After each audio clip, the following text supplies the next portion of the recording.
अरे मी काय तिथं काय गोळ्या बिस्किट खायला जाणार आहे का? अरे मी काय तिथं काय गोळ्या बिस्किट खायला जाणार आहे का? आपलं काय वाक्य, निलेश लंकेचं नातं मोठ्यांशी नाही, निलेश लंकेचं नातं गोरगरिबांशी. आज मी आमदार झालो, आज मी खासदार झालो म्हणून मोठे लोक मला नमस्कार घालतात. अरे निलेश लंके ज्यावेळेस काही नव्हता त्यावेळेस हे बिचारे माझ्यासाठी होते ना. आणि उद्या माझं बरं वाईट झालं ना, हे लोक माझ्यासाठी अश्रू गाळणारे, हे मोठे लोक फक्त ट्विटरवर तिकून श्रद्धांजली वाट्या भावपूर्ण. एवढं तुम्ही अधिकारी झाले ना, गरिबांसाठी काम करा, गरिबांसाठी काम करा, बरोबर आहे ना. काय विचारायची इच्छा आहे भाऊ, असं मला लय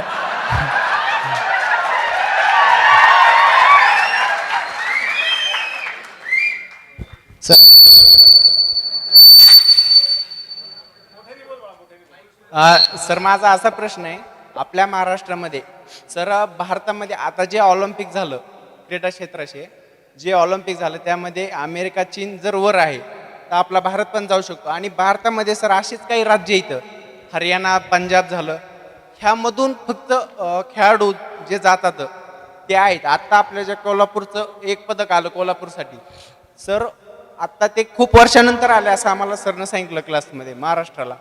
तर सर आपल्या महाराष्ट्रामध्ये शासनानं असं काहीतरी करायला पाहिजे की खेळाडूंना पुढे प्रोत्साहितपणा भेटन आणि खेळाडू पुढे सरकत येईन, असं काहीतरी शासन करू शकतं का? तुम्ही एक खासदार आहात, तुम्ही संसदेत ह्याच्याबद्दल प्रश्न मांडू शकता का सर? मांडू शकतो का म्हणजे काय? अरे मी काय तिथं काय गोळ्या बिस्किट खायला जाणार आहे का?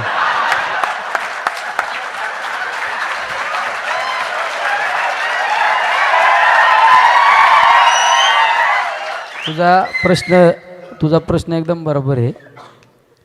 तुम्ही पहा, ऑलिम्पिकच्या ज्यावेळेस स्पर्धा होतात ना, म्हणजे तुझी जी खंत आहे ना, त्यापेक्षा जास्त खंत माझी.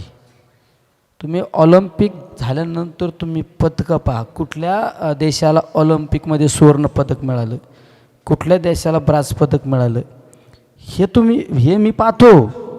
त्यामध्ये भारताची सगळ्यात कमी आहे. आणि भारताचे सगळ्यात कमी असताना महाराष्ट्रातले सगळे कमी आहेत. आज आपल्याकडं भारतामध्ये ही सिस्टीम नाही. कुठली?